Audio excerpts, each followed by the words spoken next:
What is going on, everybody? Welcome back to the Cosmic Wonder. I'm Warren Thompson, and today we have a really awesome report that is finally linking to the origin of the X-Men in the MCU. And it is kind of tying back to the Eternals in the MCU, which is really cool because in the comics, the origin of the X-Men are directly related to the origin of the Eternals. Now, we thought they kind of changed this in the MCU, and they did. However, it does look like the Celestials still could be responsible for creating the X-Men / mutants and the mutant gene. And it looks like the first big dive into the X-Men world and their origin story could be taking place in the Thunderbolts film. So today we have some pretty big plot points about the Thunderbolts film, including how it could directly connect to the home of the mutants inside the Marvel Cinematic Universe. So a lot to dive into today. Also, some more news about Sentry in the Thunderbolts film and his entry into the MCU. We'll break it down in this video, and also big reminder, we're still doing our Marvel Legends giveaway. All you have to do to enter is subscribe to the channel and leave a comment down below. The winner will be announced in a video, and we're going to continue the giveaways into the next year. So lots of giveaways to come, so be sure to subscribe. So today's report makes the Thunderbolts movie very, very interesting, even more interesting than it was before. Like I mentioned, we do have some more news about Sentry, but first let's talk about how the Thunderbolts movie is going to connect to the X-Men, specifically a huge connection to Wolverine. According to a report from insider Daniel RPK, Tiamat, which is the dreaming celestial from the Eternals film, the one that Sersi froze at the very end,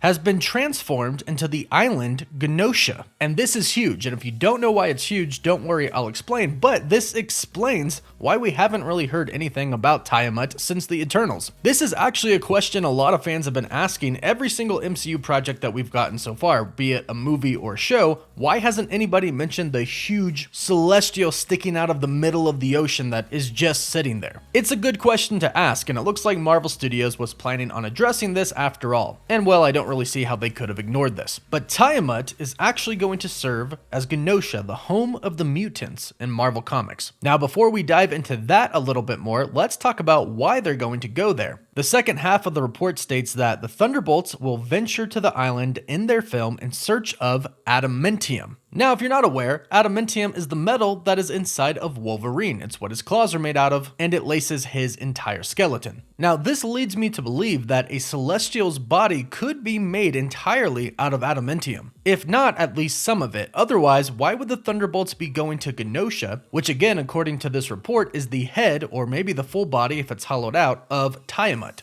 I'm assuming that this is somewhat going to be like Nowhere. We know that Nowhere is the decapitated head of a Celestial, and people made a whole city out of the inside of it. In fact, the Guardians of the Galaxy now own that city. So I'm assuming Genosha is going to be somewhat similar. I'm assuming that people are going to be mining certain materials inside of Tiamat's head, one of them being adamantium. Perhaps the whole outside of a Celestial's body, the skin, if you will, is made of adamantium. And if you think about it, when we take a look at Nowhere, the skull basically does seem to be stripped of whatever material consists of its skin. So perhaps it's been stripped of its adamantium, and there's a lot of adamantium out there in the universe somewhere. But now we have a whole entire new Celestial whose entire body, for the most part, is accessible and probably covered in adamantium. And this explains why the Thunderbolts are going there, because of course, Valentina Allegra de Fontaine and Thunderbolt Ross, the US government, I should add some corrupt people in the US government, want adamantium for themselves, of course. And in fact, this could lead up to the creation of Wolverine. In fact, it wouldn't surprise me one bit if Thunderbolt Ross hadn't already created the Weapon X program. After all, that just kind of makes perfect sense. We know Thunderbolt Ross has been after the perfect super soldier serum, and now that Harrison Ford is playing Thunderbolt Ross, they clearly have bigger plans for him in the MCU. And I won't be surprised if his bigger plans are the Weapon X program. This could be why the Thunderbolts are going to Tiamat for Thunderbolt Ross, and this could lead us to the origin of Wolverine in the MCU. Yes, Hugh Jackman's Wolverine is coming back in Deadpool 3, and yes, it is going to be fantastic. And if the rumors are true, some of the old Fox X-Men are going to be appearing in the MCU and Secret Wars as well, which I am super excited for. However, eventually, and possibly very soon, since the Thunderbolts are looking for adamantium, eventually new X-Men characters and new mutants are going to have to enter the MCU.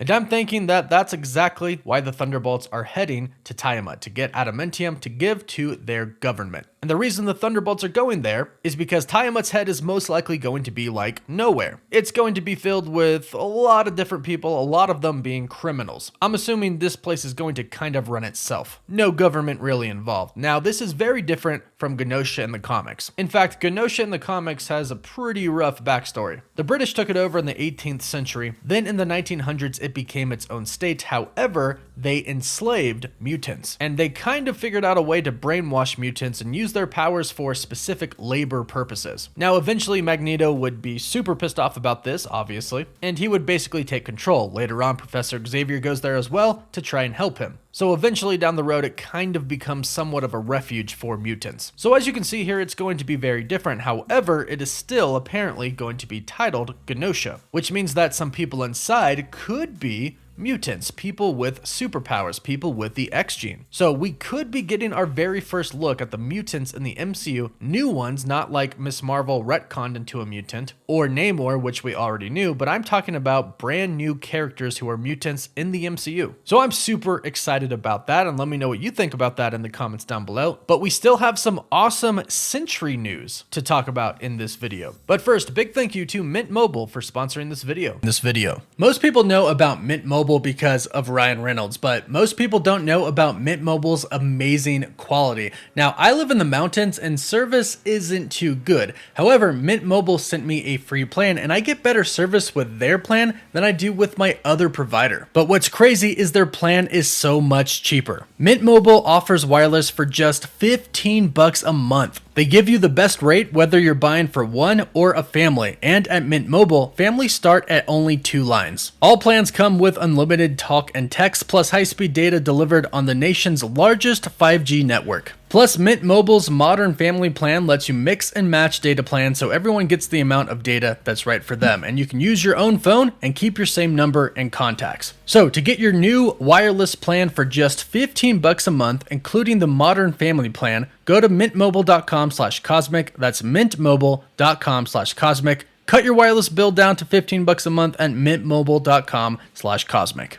So before, we basically knew that Sentry was going to be the villain of the Thunderbolts movie, but we didn't exactly know why. Now, I mentioned before that I wouldn't be surprised if Thunderbolt Ross was basically making a Weapon X program already. And Sentry being in the movie actually backs that up a little bit if indeed Thunderbolt Ross and Valentina created him. That's actually some pretty significant proof that our government is working to actually enhance and transform people into super people. So I'm calling it right now. The Thunderbolts are going to get adamantium, and that's eventually going to make Wolverine. But back to Sentry. In another report from insider Daniel RPK, he says that Sentry will reportedly first appear as a member of the Thunderbolts team. Throughout the film, he will start hearing voices and lose his mind, leaving the Thunderbolts having to stop him at all costs. Now, for those of you who may know a little bit about Sentry, you're probably thinking what I'm thinking, the Void. For those of you who don't know, the Void was a giant shadowy monster that killed over 1 million people in Manhattan, New York. But what they would eventually go on to discover was that the Void was actually the dark aspect of the Sentry's own powers. It turns out the Void was actually the Sentry's repressed persona. And the only way that they got rid of the Void was by wiping the memory of Robert Reynolds, aka Sentry, of the Sentry superhero himself ever existing. In doing so, the Void went away, but when his memory came back to him, the Void came back. So when this report says that the Sentry hears a voice inside of his head, I'm thinking that it's the Void, and the Void might actually show up at some point in time during the Thunderbolts film. So that is how the Sentry is apparently going to become the villain of the Thunderbolts movie. Now, I'm assuming the Sentry is also going to become a good person at some point in time and be a hero. In the comics, he is a mentor to Spider-Man. He's a really good friend of Reed Richards and the entire Fantastic Four, also the X-Men as well. So I'm assuming Sentry at one point in time is going to be good. However, I am really excited to see him as a part of the Thunderbolts team, and I'm excited to see where this movie heads, because it sounds like it's going to have some pretty serious implications moving forward in the MCU. But hey, let us know your thoughts about this in the comments down below. Let me know what you think about my Wolverine Origin theory, or if you have a theory of your own. Don't forget to like the video and subscribe to stay up to date on all the latest MCU news and theories. You can always follow us on Instagram and Twitter, and as always, thank you all so much for watching.